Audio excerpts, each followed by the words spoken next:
이제 하나님의 말씀을 읽겠습니다. 하나님 말씀은 마태복음 1장 1절부터 6절 앞부분입니다. 신약 1쪽에 있습니다. 이제 봉독합니다. 아브라함과 다윗의 자손 예수 그리스도의 계보라. 아브라함이 이삭을 낳고 이삭은 야곱을 낳고 야곱은 유다와 그의 형제들을 낳고 유다는 다말에게서 베레스와 세라를 낳고 베레스는 헤스론을 낳고 헤스론은 람을 낳고 람은 아미나답을 낳고 아미나답은 나손을 낳고 나손은 살몬을 낳고 살몬은 라합에게서 보아스를 낳고 보아스는 룻에게서 오벳을 낳고 오벳은 이새를 낳고 이새는 다윗 왕을 낳으니라. 아멘. 기도하겠습니다. 주님의 은혜를 감사드립니다. 우리 주님께서 주시는 귀한 복음의 말씀을 인해서 감사합니다. 주님, 이 말씀이 저희에게 생명이 되고 또한 저희에게 주시는 귀한 사명을 잘 깨달아 알도록 주님 역사하여 주시옵소서. 예수님의 이름으로 기도합니다. 아멘. 오늘은 대림절 첫째 주일입니다. 대림절은 크리스마스를 앞두고 특별히 우리 주님의 오심을 기다리고 기대하면서 마음을 준비하고 주님 오시는 길을 예비하는 복된 절기입니다. 영어로는 advent라고 하는데 그 말 뜻은 말 그대로 오심입니다. 오심, 오신다 하는 말 그대로 절기의 제목을 삼았습니다. 예수님의 오심, 그래서 예수님이 처음 오시는 성탄을 축하하고 또 우리들에게는 예수님께서 다시 오심입니다. 우리 주님 다시 오시는 그 날을 우리들이 기다리고 소망하면서 주님께 드려지는 성도의 삶을 사는 우리입니다. 이 대림절을 지내면서 더욱더 주님을 가까이 하고 주님을 기뻐하는 저와 여러분의 삶이 되시기를 축원합니다. 오늘은 그래서 이 귀한 예수님 복음의 말씀을 전해주시는 마태복음 첫 부분을 함께 읽었습니다. 먼저 성경 퀴즈 하나 드리겠습니다. 주보에도 성경 퀴즈가 있는데 그거는 재미로 해보시라고 이렇게 했습니다. 지금 드리는 성경 퀴즈는 아주 쉽습니다. 뭐냐면 성경의 맨 처음 나오는 단어는 무엇일까요? 입니다. 다 잘 아시지요? 성경의 맨 처음 단어는 태초에입니다. 한국말로도 그렇고 영어도 그렇고 원어인 히브리 말도 그렇습니다. 모든 성경의 처음 단어는 태초에입니다. 자, 그러면 두 번째 질문을 또 드리겠습니다. 또 질문은 그러면 신약 성경의 맨 처음 단어는 무엇일까요? 입니다. 신약 성경의 맨 처음 단어, 즉 마태복음의 첫 단어지요. 자, 한국말로는 아브라함과입니다. 그죠? 아브라함. 그래서 우리 예수님의 기원이 그 태어나시는 성탄 때만 있는 게 아니라 먼 옛날 아브라함 때부터 저 창세기 또 그 이전까지 예수님의 기원이 거슬러 올라갑니다. 하나님은 아브라함에게 주셨던 그 언약, 그 약속의 말씀을 계속해서 지키시고 그래서 때가 되매 예수님이 이 세상에 오십니다. 그 사실을 잘 알려주는 단어가 우리 한글 성경의 첫 단어인 아브라함과입니다. 자, 그런데 그것은 한국말로 번역을 해서 그렇게 된 것이고 원래 원어로는 어떤가? 그러니까 신약 성경은 그 헬라어로 기록되어 있지 않습니까? 그 헬라어로 첫 번째 단어는 무엇인가? 그거는 영어로도 마침 똑같이 순서가 똑같은데 원래 첫 단어는 그 책입니다. 책, book. 신약 성경의 맨 처음 단어가 책이에요. 그래서 book. 사실 많은 영어 성경 번역에는 그 record라고도 되어 있고 예수님의 계보에 해당이 되는 그 단어가 맨 처음 나옵니다. record 또는 book of genealogy. 계보에 해당되는 책 그 단어인데 원어 그대로는 책이 첫 번째 단어입니다. 헬라어로는 비블로스입니다. 비블로스, 거기에서 바로 바이블이라는 단어가 왔겠지요. 비블로스라는 말 자체가 책이라는 뜻이에요. 그러므로 우리가 갖고 있는 성경 바이블은 바로 그 책이 되겠습니다. 책 중의 책이 성경입니다. 실제로 옛날에는 책이 많이 없었잖아요. 인쇄술이 발달하지 않았을 때에는 책이 귀한데 그래도 가장 먼저 갖고 있는 책이 성경책입니다. 그래서 아브라함 링컨도 집에 다른 책이 없었는데 성경책이 있으니까 성경책만 닳도록 읽은 것이죠. 그랬더니 지혜가 생기고 똑똑해져서 변호사도 되고 대통령도 되었습니다. 옛날부터 책 중에 책은 성경책이다. 그 사실을 신약 성경의 첫 단어로부터 알 수 있습니다. 비블로스라는 그 단어, 책이라는 단어가 신약의 첫 단어예요. 그러면은 그 다음 단어는 뭐냐? 두 번째 단어는 뭐냐? 제가 원어 그대로 번역을 해봤더니 Book of Genesis가 되었습니다. Genesis라는 단어가 두 번째 단어예요. 그 단어의 의미는 뭐냐? 그래서 Book of Genesis가 바로 우리말의 계보가 되었습니다. 계보, 예수님께서 나심, 그래서 낳고 하는 그 계보가 쭉 나오잖아요. 그게 다른 말로 하면은 Book of Genesis라고 되어 있습니다. 제네시스라는 말, 이 헬라 단어의 의미는 시작, 또 기원, 처음이라는 뜻입니다. 생겨남. 그래서 뭔가가 새로 생겨난다 할 때 이 제네시스나 또 그와 비슷한 단어들을 씁니다. 영어에도 예를 들어서 generation, 세대라는 단어가 있습니다. 여러 세대들은 새롭게 생겨나니까 그래서 그걸 generation이라 그럽니다. 발전기는 전기를 발생하지 않습니까? 생겨난다. 전기가 생겨나기 때문에 그거는 제너레이터.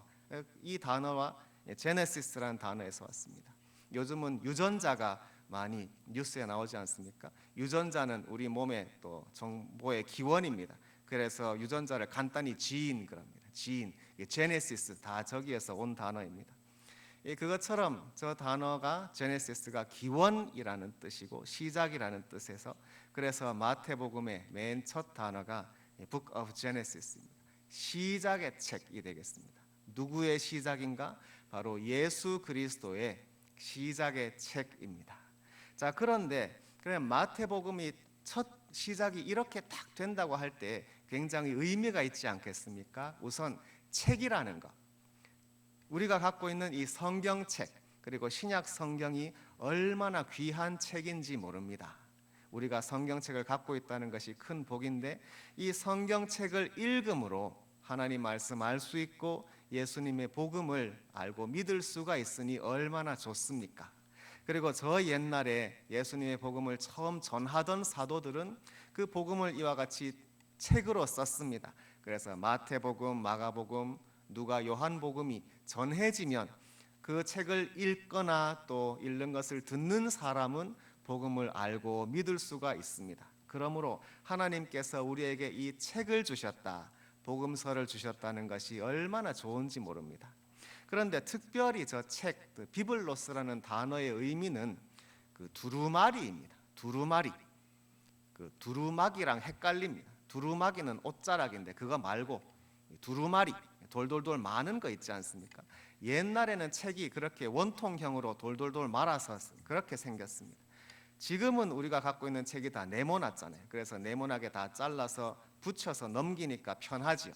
그런데 예수님 때에는 책을 그렇게 만들지 않고 길다란 그런 양피지나 긴 파피루스를 준비해서 거기에다가 씁니다. 쭉 쓰고 옆에 또 쓰고 계속 쓰면 길쭉한 그런 모양이 나오죠. 다 쓰면 그거를 돌돌돌돌 말아요.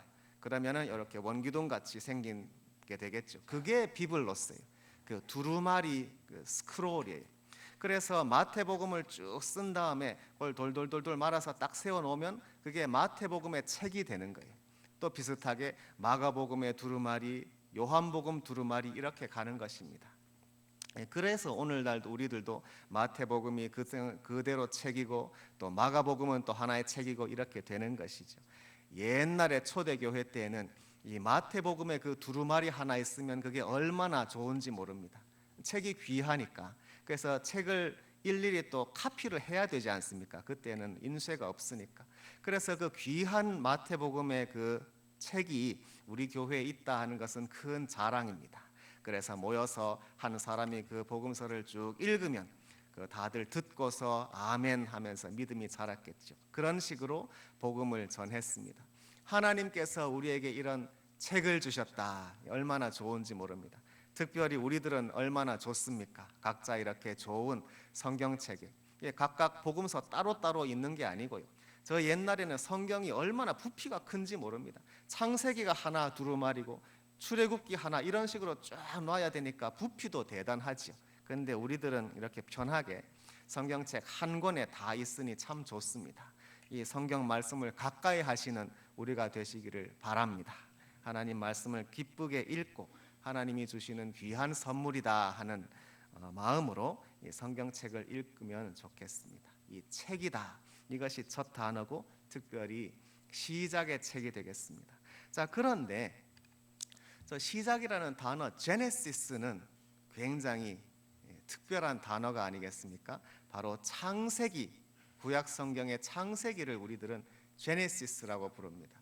여기에서 우리가 뭘 알 수 있느냐?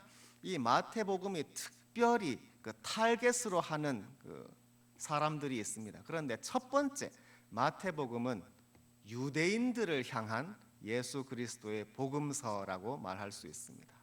실제로 마태복음은 유대인들을 위해서 쓰여졌다고 말을 합니다. 그래서 바로 다음에도 아브라함으로부터 쭉 이어지는 그런 계보가 구약 성경을 잘 설명해 주고 있고, 그리고 마태복음에는 또 예언서의 말씀이 잘 인용이 됩니다. 그래서 예언서를 인용하면서 이 예언이 예수님에 의해서 성취되었다 하는 것을 너무 잘 설명해 줍니다. 이렇게 구약 성경을 잘 아는 사람들에게 유대인들을 위해서 쓰여진 마태복음이다, 이렇게 우리들이 얘기를 합니다. 자, 그런데 이 유대인들이 당연히 창세기를 알죠. 그런데 그 창세기가 제네시스라고 불렸습니다. 지금 우리도 그렇고 영어로도 그런데 그 단어가 헬라어거든요. 어떻게 되어서 구약 성경이 이런 헬라어 제목을 갖게 되었느냐, 이게 조금 흥미롭기 때문에 말씀을 드리려고 합니다. 원래 히브리 성경, 구약 성경에는 각 책에 제목이 없습니다. 창세기, 출애굽기 이런 말이 없어요. 그럼 뭐라 그러냐? 그 각 책이 있으면 그 맨 첫 단어를 따다가 그 책의 제목으로 삼습니다. 그래서 창세기라 그러면 원래 그 책의 제목은 태초에예요. 그게 맨 첫 단어이기 때문에 거기에 태초에를 읽자 그러면 그게 창세기를 읽자 그 얘기입니다. 본래 히브리 사람들에게는 그런 따로 책의 제목이 없었는데 이 구약 성경이 헬라어로 번역이 됩니다. 예수님 오시기 약 2세기 전에 헬라어로 번역되면서 제목을 달았습니다. 그러니까 헬라식으로 제목을 단 거죠. 그래서 창세기는 보니까 이거는 시작의 책이거든요. 그러므로 이 책은 제네시스라고 하자 그래 된 것입니다. 출애굽기, 이거는 엑소더스입니다. 그것도 헬라어입니다. 나가는 길이라는 뜻입니다. 나가는 거니까 백성들이 출애굽하니까 엑소더스다. 그러고 보면 우리가 갖고 있는 구약 성경 있지 않습니까? 그 구약 성경의 제목들이요 다 헬라어에서 왔습니다. 우리가 알게 모르게 그 헬라어 성경의 혜택을 많이 보고 있습니다. 그 구약 성경의 그 제목들도 그렇고 사실은 우리가 갖고 있는 이 구약 성경의 순서들이 있지 않습니까? 이게 헬라어 버전입니다. 원래 유대인들이 보는 히브리 성경은 순서가 우리랑 달라요. 시편이 맨 뒤에 가 있고 이렇습니다. 그런데 우리들이 갖고 있는 이 구약 성경은 순서도 헬라어식을 따르고 있습니다. 그러므로 우리가 알게 모르게 헬라어 성경을 많이 따르고 있는데, 자, 그러면 이거를 보십시오. 그 히브리 성경에서 헬라어로 번역되는 이 일이 어떻게 돼서 생겼는가? 그것은 그 알렉산더가 헬레니즘 문화를 심어 놓았기 때문에 그래 되어 있습니다. 알렉산더 대제가 동방을 정복하고 온 아시아에 헬레니즘 문화를 다 심어놨습니다. 헬라어가 다 쓰이는 거예요. 그래서 어디를 가든 사람들이 헬라어만 쓰면 다 의사소통이 되도록 해놨습니다. 오늘날에 영어 생각하면 맞습니다. 요즘은 영어가 잘 보급되어서 세상의 어느 나라도 영어를 다 배우고 또 어느 정도는 알듯이, 예수님 당시에는 그 당시에 세상의 모든 사람들이 헬라어를 아는 거예요. 이게 얼마나 도움이 되는지 모릅니다. 나중에 복음을 전할 때 어디를 가든 헬라어만 말하면 되니까 복음 전하기가 얼마나 좋습니까? 하나님께서 이 알렉산더를 통해서 그렇게 역사를 미리 해놓으신 것입니다. 그런데 알렉산더가 세워놓은 그 헬레니즘 세계 가운데 특별히 이집트가 그 헬라 문명이 강했습니다. 이집트를 다스린 톨레미 왕조라고 있는데 톨레미 왕조는 얼마나 이 자부심이 대단한지, 그래서 헬라 문명을 이 세계에 전파한다는 그런 뜻을 갖고 있었습니다. 그래서 이집트에 있는 알렉산드리아 도서관이 있습니다. 알렉산드리아는 그 말 그대로 알렉산더가 세운 도시인데, 저 버지니아에도 알렉산드리아가 있잖아요. 바닷가에 있는 것처럼 원래 이집트에 있는 알렉산드리아도 바닷가에 있는 도시인데, 거기에 유명한 도서관이 있었습니다. 그 도서관의 목적은 뭐냐? 그 세계에 있는 모든 책을 하여튼 다 수집하는 게 그 도서관의 목적입니다. 그래서 어떻게 하냐면은 그 알렉산드리아 항구로 배가 들어오면 그 조사하러 들어갑니다. 근데 뭘 다른 걸 찾는 게 아니고, 이 배 안에는 아직 우리가 갖고 있지 않는 무슨 책이 없나, 이걸 찾는 겁니다. 그래서 못 보던 책이 있으면 이건 우리 도서관에 없는데, 그러면 그 자리에서 바로 카피합니다. 다 서기관들이 카피한 다음에, 카피했으면은 원본을 돌려줘야 될 거 아니에요. 근데 그게 아니라 방금 카피한 사본을 줍니다. 그 원본은 뺏어와요. 이런 식으로 알렉산드리아 도서관에 다 쌓아놨습니다. 그러니 우리는 얼마나 문명화되고 문화민족인지, 우리 도서관에는 세상에 책이 다 있다, 이러는 겁니다. 그런데 들어보니까 그 유대인들에게 구약 성경이라는 게 있는데, 저건 뭐냐? 근데 히브리 말로 되어 있으니까 읽을 수가 없잖아요. 그러면 번역해라, 이렇게 된 겁니다. 그래서 그 이집트의 왕조가 후원을 해서 히브리 성경을 헬라어로 번역하게 되었습니다. 그 일 때문에 그 헬라 말로 된 구약 성경이 온 세상에 퍼지게 된 것이죠. 그래서 예수님 당시에도 전 세계에 흩어져 있던 유대인들이 있지 않습니까? 그들은 사실 히브리 말을 다 잊어버리고 헬라 말이 이제 모국어입니다. 우리 영어권 생각하시면 되겠습니다. 그들에게는 구약 성경도 다 헬라어인 것이고, 창세기 하면 제네시스인 거예요. 헬라 말로 다 그렇게 통합니다. 자, 그들에게 마태가 지금 뭐라고 하느냐? 이 책은 Book of Genesis라는 것입니다. 예수 그리스도의 시작의 책이라는 것입니다. 이렇게 말했을 때 당연히 그 헬라 말을 아는 유대인들은 창세기를 생각하지 않을 수 없습니다. 창세기가 제네시스인데, 그런데 이 마태는 뭐라 그러냐면 이게 제네시스라고 말하네, 이렇게 생각을 할 수밖에 없습니다. 마태의 의도가 분명합니다. 그건 뭐냐? 바로 이 마태복음이라는 이 책은 창세기에 맞설 수 있다는 겁니다. 유대인들이 그만큼 사랑하고 자랑하는 창세기, 성경을 잘 모르는 사람들도 창세기는 다 알지 않습니까? 그만큼 중요한 책이 창세기고 성경의 맨 첫 부분에 나오는 책인데, 그 제네시스, 창세기에 맞설 수 있는 것이 예수님의 복음이다, 그 얘기하는 것입니다.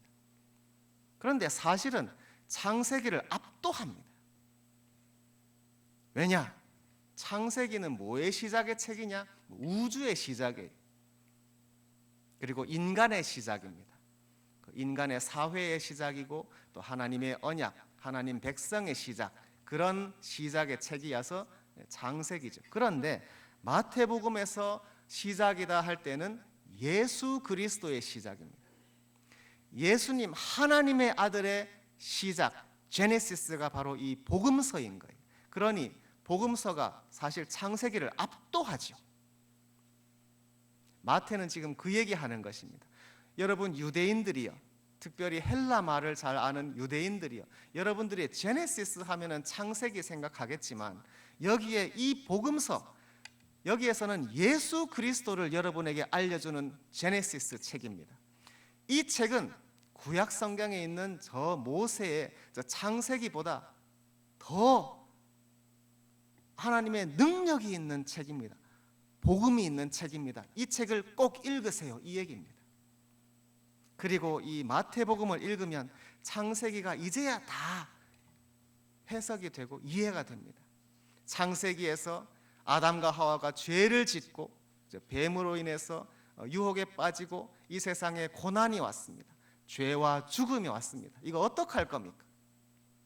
해결이 되지 않습니다.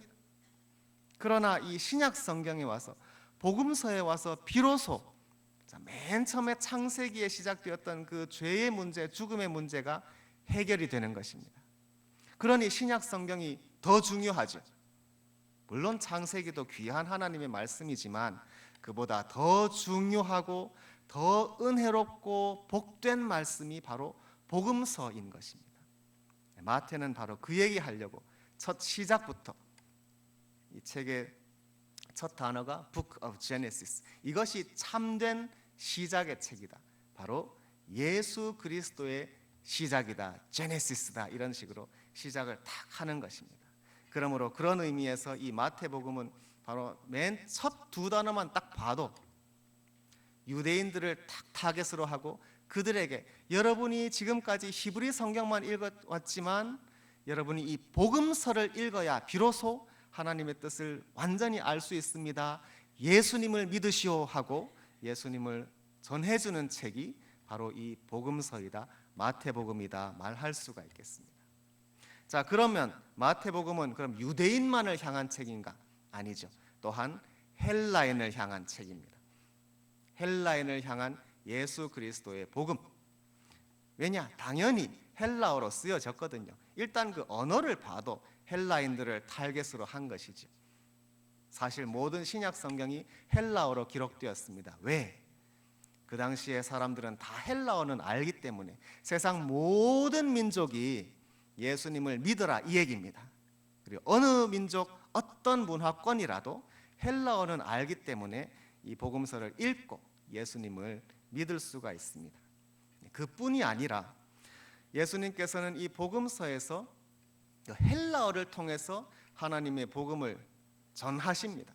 왜냐하면 헬라어는 그 당시에 굉장히 세상적인 언어거든요. 세상 모든 사람들이 다 쓰는 언어니까. 특별히 헬라, 그리스 신화가 있지 않습니까? 그리스 신화가 얼마나 사람들 문화에 깊이 뿌리 박혀 있는지 모릅니다. 그런데 이 복음서에 보면은 그 그리스 신화에 있는 단어들을 딱 가져와서 복음 전하는 단어로 바꾸어 버립니다. 좋은 예가 무슨 단어냐면 하늘이라는 단어입니다. 하늘. 주기도문에 하늘에 계신 우리 아버지 예수님께서 기도를 가르쳐 주시지 않습니까? 그런데 그 하늘이라는 헬라어는 우라노스입니다. 우라노스. 그런데 우라노스는 그리스 신화의 하늘 신이에요. 그리스 신화에는 신들이 많은데 그 중에 하늘 신이 우라노스입니다. 그 뭐 손자가 제우스고 뭐 그렇게 갑니다. 그런데 예수님은 뭐라 그러시느냐? 그 우라노스가 신이 아니고 바로 그 하늘에 계신 우리 아버지다 이렇게 가르치시는 것입니다. 그죠? 우리 하나님, 성경의 하나님 앞에서 이 세상의 모든 다른 피조물은 하나님께 경배 드립니다. 신이 아닌 것이, 높은 하늘도 신이 아닙니다. 우라노스도 신이 아닙니다. 사람들이 그 그리스 신화를 좋아하다 보니까 과학이 발전되면서 하늘에 뭐 새로운 태양계의 행성이 발견되면은 거기다가 우라노스 이름 붙이고 그랬습니다. 그게 우레누스라는 행성인데 하늘 천자 천왕성입니다. 천왕성에다가 그런 식으로 그리스 이름을 딱 갖다 붙였습니다. 또 화학이 발달되어서 그 새로운 무거운 원자가 발견이 되었는데 그 원자는 무거운 거로 자꾸 분열하려고 하는 그런 성질이 있습니다. 거기에다 뭐라고 이름 붙였냐? 그 우라누스, 거기에서 이름을 따와서 우라늄 그렇게 붙인 것입니다. 이 우라늄으로 원자폭탄 터졌잖아요. 말하자면 그 하늘이 두 조각 나는 그런 의미가 있습니다. 그런 식으로 그리스 신화에서 이름 갖다가 우라누스 갖다가 하늘의 행성도 부르고 우라늄도 부르고 그런 식으로 했는데 그 모든 것들, 이 세상적인 권세를 다 깨뜨리시는 것이 주님의 복음입니다. 우라누스는 신이 아니다. 하늘은 신이 아닙니다. 하늘은 주님의 피조물이고 우리 하나님의 보좌, 하나님 계시는 곳. 그래서 하늘에 계신 우리 아버지라 이렇게 기도하라고 주님은 가르치셨습니다. 또 좋은 예는 무엇이냐? 음부라는 단어입니다. 음부, 무덤. 그런데 해당되는 헬라어가 하데스인데 이것도 신입니다. 그리스 신화에 나오는 그 명계의 신이에요. 명계는 저승이잖아요. 저승신이 하데스인데 예수님은 그 단어를 딱 가져오셔서 그걸로 복음 전하십니다. 이 하데스라는 단어는 또 라틴어로 가서 플루토인데 사람들은 또 플루토를 좋아해서 또 하늘에 또 행성 발견되면 플루토, 그게 명왕성입니다. 명자가 명계할 때 그 명자예요. 그래서 그것도 그리스 신화에서 온 이름입니다. 명왕성. 그리고 또 화학이 발달돼서 또 더 무거운 원소 발견하니까 이거는 플루토늄 그렇게 된 겁니다. 그런 것들이 다 핵폭탄 만드는 데 쓰여졌습니다. 그런 식으로 사람들은 그리스 로마 신화 좋아해서 뭐 하늘이다 명계다 그런 식으로 갖다 붙이고 세상적으로 그렇게 그 언어를 쓰는데, 예수님은 그 단어들을 가져오셔서 말하자면 세례 주신 것입니다. 기독교의 복음의 메시지로 그 단어의 세례를 쫙 주시고 그 단어를 통해서 복음 전하십니다. 그래서 하늘에 계신 우리 아버지여 말씀하셨고, 또 그 하데스 음부라는 단어 가져오셔서 예수님은 말씀하셨습니다. 교회에 천국의 열쇠를 주시니 음부의 권세가 이기지 못하리라 말씀하셨습니다. 음부가 그리스 신화에서는 그게 신인데, 하데스인데 그 신이 아니다. 그건 단지 하나님의 피조물일 뿐이고 그 음부의 권세가 교회 앞에서 결코 이기지 못합니다. 그러므로 이 헬라어로 신약 성경을 썼을 때는 굉장히 그런 복음 전하는 데 유용한 도구가 됩니다. 그 당시에 세상적인 그런 개념들, 세상적인 생각들이 많이 있지 않습니까? 그래서 언어도 말하자면 타락을 한 것입니다, 헬라어가. 그러나 예수님께서 복음을 전하시고 그 복음이 이 헬라어로 전해지면서 사람들이 그동안 갖고 있던 그런 하늘도 신이고 명계도 신이고 그런 것들이 다 사라지고 정말로 그 하나님의 복음을 전하는 순수한 도구로서 헬라어가 완전히 바뀌었습니다. 이런 식으로 하나님께서는 신약 성경을 헬라어로 쓰심으로 헬라인들이 복음 들을 수 있도록 하신 것이죠. 그래서 그 당시엔 누구나 이 그리스어 헬라어를 알기 때문에 그 언어로 복음을 들으면 예수님을 알 수 있지 않습니까? 하나님의 복음은 누구나 의미만 알면 이해할 수 있습니다. 꼭 히브리어 몰라도 돼요. 사실 구약 성경의 히브리어로 배우면 좋죠. 그래서 신학교에도 다 공부하고 합니다만은 히브리어로 그 원래 발음, 원조 발음대로 읽으면은 느낌이 살기는 합니다.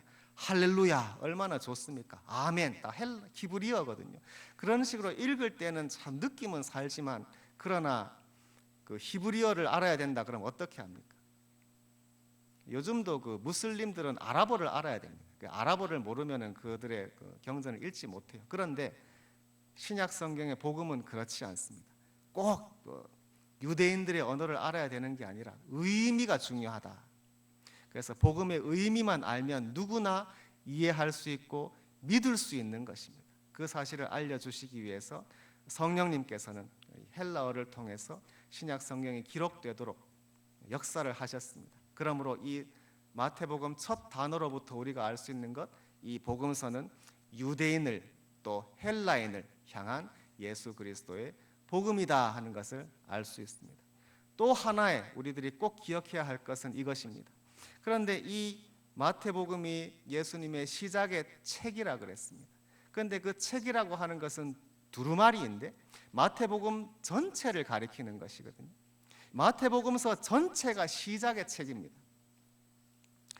우리들은 그 예수님의 계보만이, 그렇죠? 그 계보가 그 Book of Genesis가 해당되는 그 단어인데 마태복음 1장 17절까지가 그 계보라고 생각합니다. 그런데 그게 아니라 사실은 시작의 책이라고 할 때는 그 시작이라는 것이 마태복음 전체를 가리키는 거예요. 마태복음에서 예수님이 사역하시고 또 십자가에 죽으시고 부활하시면 그게 끝이 아니고 그게 시작이라는 것입니다. 마태복음 전체가 시작의 책이기 때문에 무슨 말씀입니까? 예수님의 사역은 마태복음으로부터 비로소 시작해서 지금까지 이어져 오는 것입니다. 지금도 예수님이 역사하십니다. 우리 가운데 예수님이 지금도 함께 계십니다. 그러므로 예수님의 복음, 예수님의 사역은 마태복음 끝나는 걸로 끝나는 것이 아니라 지금 우리들이 그 한가운데에 있습니다. 예수님이 다시 오실 때 그것이 이제 끝나는 때입니다. 예수님께서 마태복음 맨 끝부분에서 이렇게 말씀하셨습니다. 볼지어다 내가 세상 끝날까지 너희와 항상 함께 있으리라. 예수님은 지금도 우리와 함께 계십니다. 오늘 우리에게 함께 계시는 예수님, 그러므로 마태복음은 그냥 시작일 뿐입니다. 예수님 부활하시고 승천하신 것이 예수님의 시작이에요. 그 예수님의 복음이 지금까지 쭉 이어져 오는 것이죠. 저와 여러분이 예수님의 손에 붙들린 도구입니다. 복음의 사자들입니다. 지금도 예수님의 역사는 계속됩니다. 마태복음이 시작의 책이라면 지금은 그 책이 한참 쓰여지고 있는 것이죠. 언제까지? 우리 예수님 다시 오실 때까지. 그래서 예수님이 대림절을 지내면서 예수님 다시 오심을 우리들이 기다리는데, 저와 여러분이 오늘 꼭 기억해야 할 포인트는 이것입니다. 오늘도 우리와 함께 하시는 예수 그리스도, 주님께서 시작하셨습니다. 마태복음은 시작의 책입니다. 복음이 시작되었으니 지금도 계속 전해져야 됩니다. 그 책을 저와 여러분이 쓰고 있습니다. 우리에게 함께 하시고 복음 사명 감당하도록 능력 주시는 주님께서 우리에게 큰 은혜 주셔서 하나님 나라 복음이 우리 통해서 전해지도록 하시니 얼마나 좋은지 모릅니다. 그 주님 생각하시면서 주님께 더 헌신하는 우리가 되기를 간절히 바랍니다. 함께 기도하겠습니다.